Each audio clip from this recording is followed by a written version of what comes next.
Welcome viewers, in this video we'll see the solved problem based on the coupled circuit. Subscribe the channel for more videos and notification. Soft copy of this material available in the drive. The link is given in the description box. Now we'll go to the topic coupled circuit problem number 9.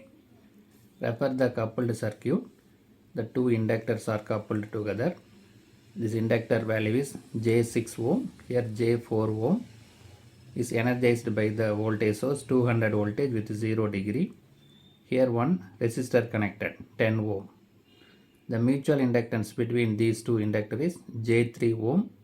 The dot is available at the upper end. And one more 10 ohm resistor is connected. The question is we need to find the voltage V2, that is voltage across 10 ohm resistor.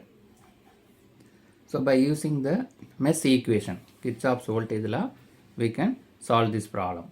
So this is the loop 1, first loop. The current in the loop 1 is I1.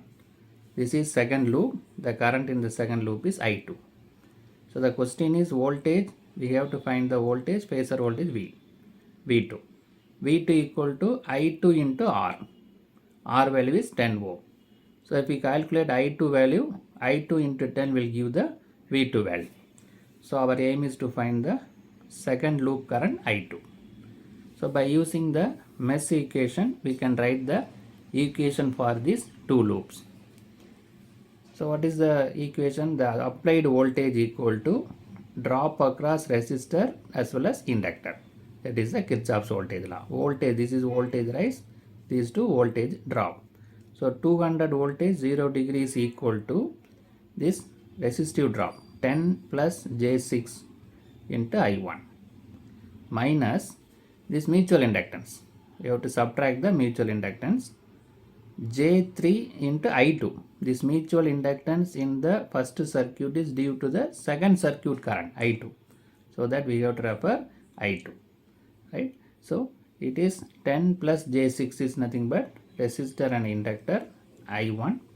J3 is nothing but mutual inductance that is due to the second coil current, that is equal to 200. Similarly, in the second loop, we have 10 ohm and J4 ohm. So 10 plus J4 into I2. Second loop current is I2 minus mutual inductance due to the first loop current. So that J3 I1 equal to 0. So this is based on the mesh equation. We wrote the equation. This is equation number. We'll take equation number 1 and equation number 2. So now we'll refer the second equation. From second equation, we are going to find the value of I1. So take the second equation, this second equation, bring this term that side so that it becomes J3 I1. Bring the J3 this side in the denominator. So 10 plus J4 divided by J3 into I2 equal to I1. That is nothing but I1 equal to 10 plus J4 into I2 divided by J3. Now we are going to substitute this I1 value in the equation 1, first equation. Right? So the first equation is nothing but, so this is the first equation. In that I1 is replaced by this expression what we got from the equation 2.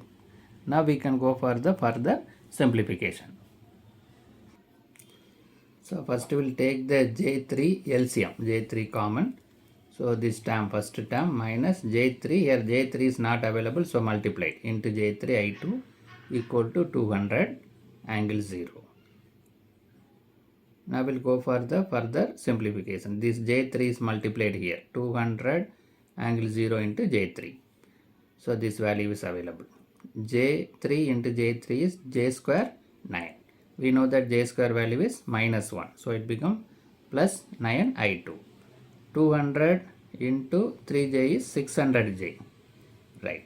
Now we'll take this I2 commonly. So 10 plus J6 plus 10 plus J4 plus 9 equal to 600 angle 90 degree. The J is 90 degree, nothing but 90 degree. We know that J is 90 degree. J square means 180 degree. Every J represents 90 degree. Now multiply inside. 10 into 10, 100. 10 into J4, 40J. J6 into 10, 60J. J6 into J4 is 24J square. Plus this 9 is available equal to 600 angle 90. Now we'll go for the further simplification. So here 100 plus 40j plus 60j is 100j. We know that j square is minus 1 plus 9 equal to this value. So 100 plus 100j, this is minus 24 plus 9, right? So 100 minus 24 is 76.